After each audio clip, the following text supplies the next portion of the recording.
បួងស្វែងរកព្រះធម៌ជាផ្លូវដ៏ល្អប្រសើរថ្លៃថ្លា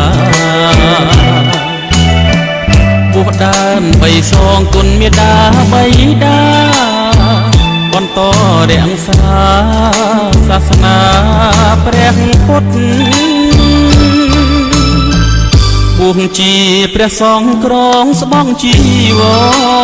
រថ្ងៃយប់រៀនធម៌ចងចិត្តឲ្យស្ងប់ព្រឹកឡើងត្រាច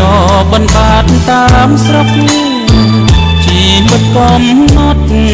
នឹកគុណពុកម៉ែ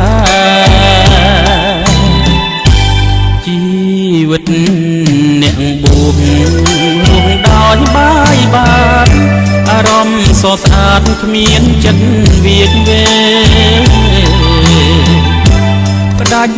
នីស័យកម្មជាប់ពីបពេ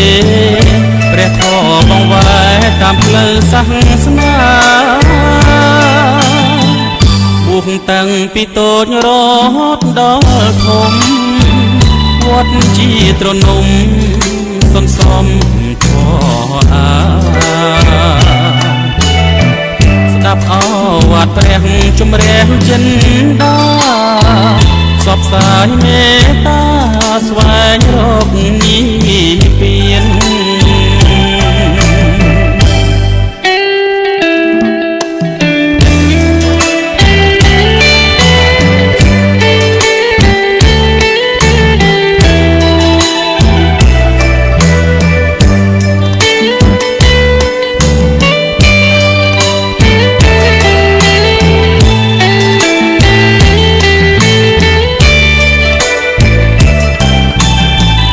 ជីវិតអ្នកបួងស្វែងរកព្រះធម៌ជាផ្លូវដ៏ល្អប្រសើរថ្លៃថ្លា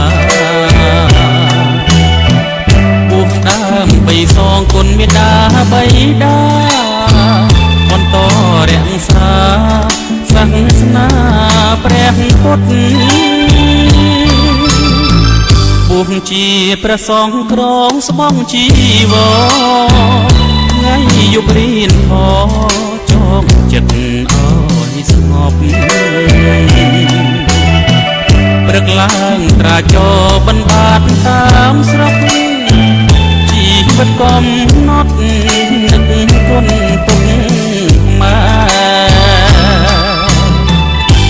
ជីវិតអ្នកបួងរស់ដោយបាយបាទអារម្មណ៍ស្រស់ស្អាតគ្មានចិត្តវាចវេផ្ដាច់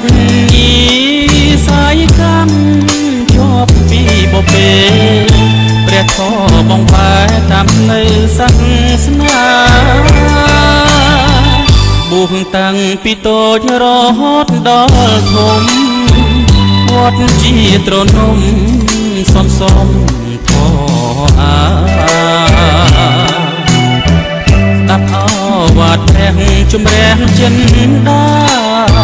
ផ្សព្វផ្សាយមេត្តា